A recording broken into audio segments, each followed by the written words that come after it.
అందరికీ నమస్కారం. చాలా మంది మిత్రులు నాకు ఫోన్ చేసి ప్రశాంత్ గురించి అడుగుతా ఉన్నారు. నేను చెప్పేది ఒకటే, ప్రశాంత్కి ఏమీ కాదు. ప్రశాంత్ చట్ట ప్రకారం బయటకు వస్తాడు. చట్టం మీద గౌరవంతో ఉన్నాడు. తను ఎక్కడికి పారిపోలేదు. పారిపోయాడని చెప్పి రకరకాల థంబ్నెయిల్స్ పెట్టారు. అది చాలా బాధేసింది. దాని తర్వాత ఏంటంటే, ప్రశాంత్ ఎలాంటి వాడు 4 నెలలు ఒక హౌస్లో ఉండి చూశాను. వాడు చాలా మంచి కురాడు. ఓకే, వాయిస్ తోటి చిన్న గెలిచాను అనే ఆనందం ఒక్కసారి మనిషిని డామినేట్ చేయొచ్చు. ఏంటి, నేను అందరినీ కలవాలి, నా వాళ్ళందరూ వచ్చారు, ఇలాంటి పరిస్థితులు కొన్ని ఉంటాయి. అటువంటి పరిస్థితులు కొంచెం ఎక్సైట్మెంట్ ఫీల్ అయ్యి ఉండి తను పొజిషన్లో ఆ ర్యాలీలో పాల్గొన్నాడు. కానీ తనకు తెలియదు, తను హౌస్లో నుంచి స్టూడియో నుంచి బయటకు రాకముందే కొంతమంది కంటెస్టెంట్ల కార్లు అద్దాలు పగలటం ఇవన్నీ జరిగినాయి. అది చాలా బాధాకరం. కానీ నేను అనేది అది ఆ విషయం ప్రశాంత్కి తెలియదు. బయట ఎవరో అభిమానులు ఎవరో వాళ్ళు చేశారు. చేసింది ఎవరైనా సరే జరిగింది చాలా పెద్ద తప్పు. అలా ఎప్పుడు చేయకూడదు. ఎవరి అభిమానులైనా కానీ ఈ కార్ల అద్దాలు పగలగొట్టాలి. ఏమొస్తుంది? లోపల ఫ్యామిలీలు ఉంటారు, తల్లిదండ్రులు ఉంటారు, అమర్ వాళ్ళ ఫ్యామిలీ ఎంత బాధపడి ఉంటారు. ఎంత బాధపడటం కాదు, ఆ టైంలో వాళ్ళు ప్రాణాలు అరిచేతిలో పెట్టుకొని ఉంటారు. ఇలాంటివన్నీ చాలా తప్పండి. అది ఎవరైనా సరే, అభిమానులు కావచ్చు, అభిమానుల రూపంలో ఉండి కావాలని చేసిన వాళ్ళు కావచ్చు, దాన్ని తీవ్రంగా ఖండిస్తున్నాను. ఇంకో విషయం ఏంటంటే, ప్రశాంత్ గురించి నేను పదే ప్రతిసారి మాట్లాడాల్సిన అవసరం లేదు. ప్రశాంత్ ఇష్యూ అయిన మొదటి గంట నుంచి ఈ క్షణం వరకు ప్రశాంత్ విషయంలో ఏం జరుగుతుందో ప్రతి ఇన్ఫర్మేషన్ నాకుంది. సో కాబట్టి నేను ప్రతిదీ ప్రూవ్ చేసుకోవాల్సిన అవసరం కూడా నాకు లేదు. ఎందుకంటే వాడికి నేనేంటో తెలుసు, నాకు వాడేంటో తెలుసు. ప్రశాంత్ చట్టాన్ని గౌరవించే వ్యక్తి. చట్టాన్ని గౌరవించి చట్ట ప్రకారం తను బయటకు వస్తాడు.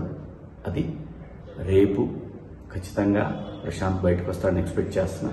రేపు కాకపోతే ఎల్లుండి కాకపోతే మండే. ఎందుకంటే ఇది చట్టానికి లోబడినటువంటి అంశం కాబట్టి, చట్టాన్ని మనందరం గౌరవించాలి కాబట్టి ప్రశాంత్ నేరస్తుడు కాదండి. ప్రశాంత్ ఏం క్రిమినల్ కాదు.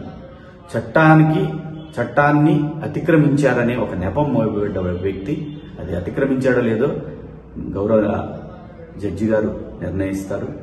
డెఫినెట్ గా ప్రశాంత్ నిర్దోషిగానే బయటకు వస్తాడు. ప్రశాంత్ గురించి మీరు ఎవ్వరు కూడా వర్రీ అవ్వాల్సిన అవసరం లేదు.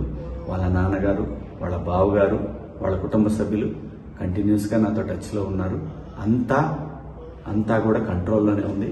ఎవరు కూడా భయపడాల్సిన పని లేదు, బాధపడాల్సిన పని లేదు. మనందరం కూడా చట్టాన్ని గౌరవించాలి, రాజ్యాంగాన్ని గౌరవించాలి.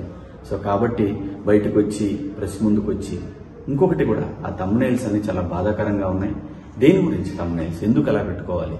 మీరు చూడాలి, చూస్తే ఎంత వస్తుంది అంటే, ఒకడిని బాధ పెట్టి మన దగ్గరకు వచ్చే డబ్బుతోటి ఆనందం పొందాలంటే అది ఎంతవరకు కరెక్టో ఎవరికి వాళ్ళు ఆలోచించుకోవాలి. నేను ఎవరిని తప్పు పట్టట్లేదు. ఒకసారి మనల్ని మనం ఆలోచించుకొని పెట్టే థంబ్నెయిల్స్ కనుక మీ కుటుంబ సభ్యులకు కూడా మీ గురించి కూడా అలా పెడితే ఎలాంటి బాధ ఉంటుందో అర్థం చేసుకొని కరెక్ట్ థంబ్నెయిల్స్ పెట్టండి. మీ ఇష్టం, పెడితే పెట్టుకోండి, లేకపోతే లేదు. నా అభిప్రాయం నేను చెప్పాను. So Prashant is safe, he's fine. ప్రశాంత్ని రేపు మనం చూస్తాం బయట. ప్రశాంత్ నేరస్తుడు కాదు, ప్రశాంత్ క్రిమినల్ కాదు, ప్రశాంత్ నిందితుడు కాదు.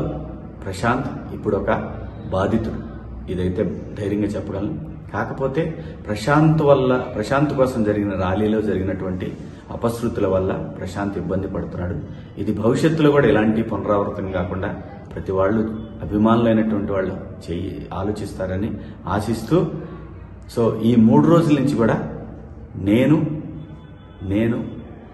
నిజంగా హౌస్ నుంచి వచ్చాను కాబట్టి ఇంకా అది మా మైండ్లో నుంచి పోలేదు. మీకు ఎవరికి అర్థం కాదు. కొంచెం ఆ ఇది ఉంటుంది. నేను తట్టుకున్నాను, కానీ ఆ వయసుకి ఆ పిల్లలు తట్టుకోలేరు కాబట్టి కొన్ని ఆ ఇబ్బందులు కూడా ఉన్నాయి. సహృదయంతో మీరు అందరూ అర్థం చేసుకుంటారు.